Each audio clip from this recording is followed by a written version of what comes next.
Hi there. For some of you, this video is going to blow your mind. First, let's start with a scale. To keep it simple, let's start with C major, because there's no sharps or flats in that key. So you have C, D, E, F, G, A, B, and then C again. Now, let's number those tones. To get a major chord, you just combine the first, the third, and the fifth tone. So if you play these tones in any order anywhere on the fretboard, you have a C major chord. You may be saying, simple, but what does that mean? Let's look at it on the fretboard. And first we're going to need a chart.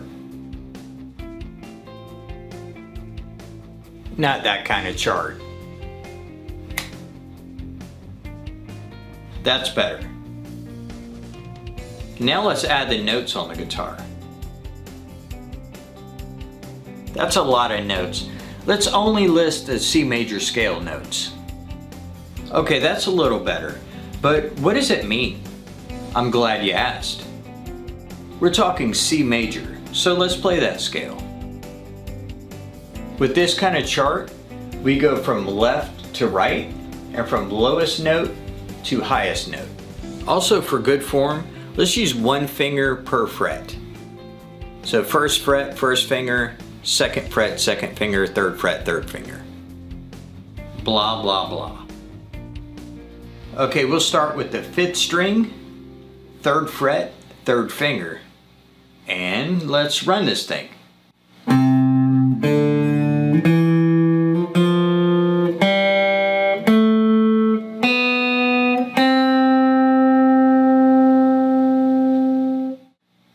Now, as we discussed earlier, play only the first, the third, and the fifth tones of that scale.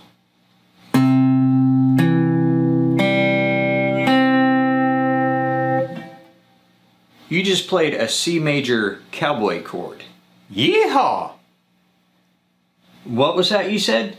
You're not a cowboy. Then let's go further. You played the first shape. That's called the C shape of the C major scale. Now let's play the next one.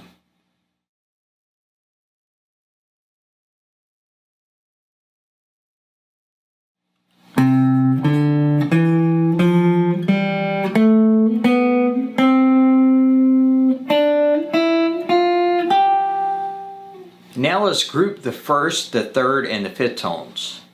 So we have a 1, we have a 3, a 5. That 3 and 5 is on the same string, so you just pick one. I'm going to go with the 5.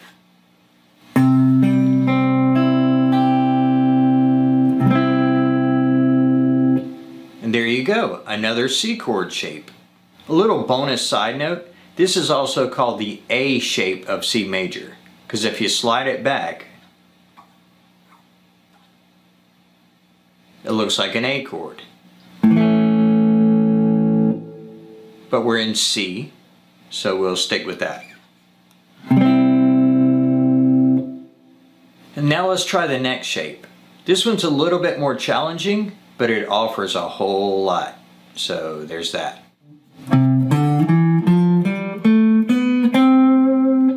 Or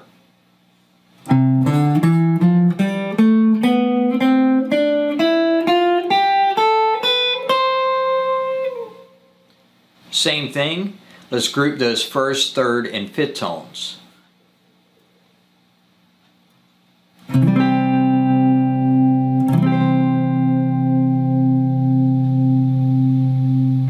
If you're working on stretching your fingers, this one's a little bit more challenging. So you can pick and choose chord tones and maybe play it like this.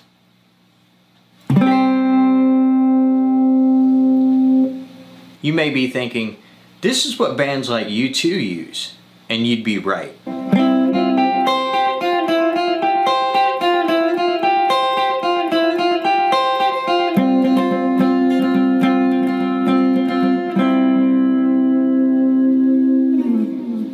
Now let's do the next shape. Like the last one, this is also a 2-octave shape, which means you're playing that scale and then you're playing that same scale again, starting at a different point.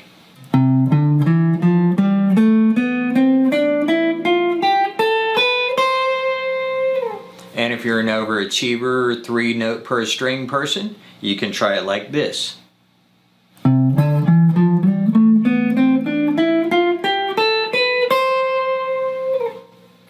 We combine those first, third, and fifth tones, and we get another C major bar chord.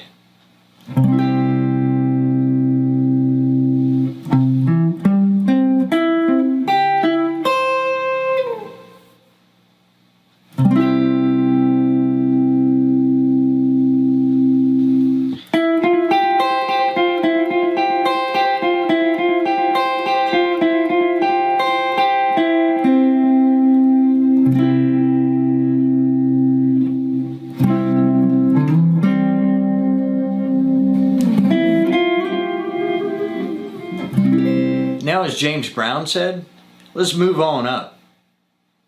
Next shape.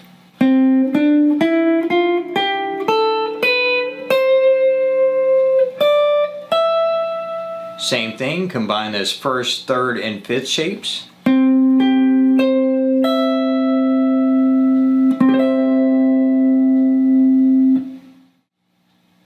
Cool thing is, if you move this same C major shape up 2 frets to the key of D major, you get that slash Sweet Child of Mine shape.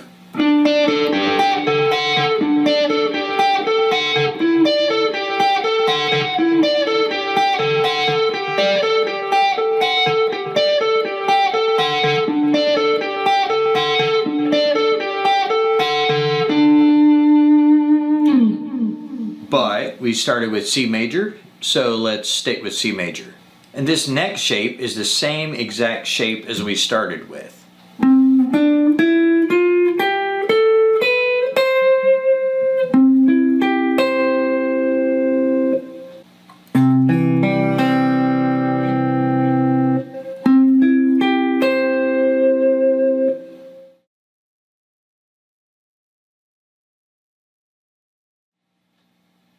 So yeah, these 5 positions eventually will repeat. And a little extra added thing is these 5 shapes are known as the caged sequence. And knowing the caged sequence, you can find different ways of playing the same chords.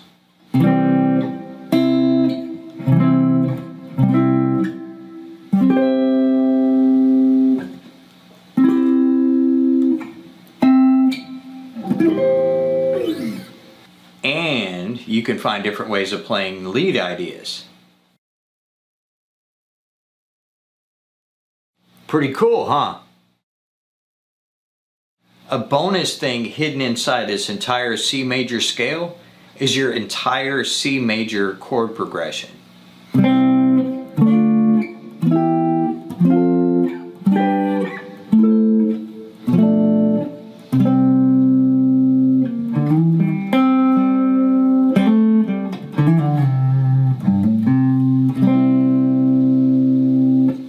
So if you're playing in the key of C major, chances are a few of those chords I just played will be part of that song. You may be wondering, is there anything else hidden in that scale shape? Oh yes, but that's a lot of information to process for now. So go back and work on these scale and chord shapes. When you feel like you've got a good handle on it, you've mastered them, try some different lead shapes with them.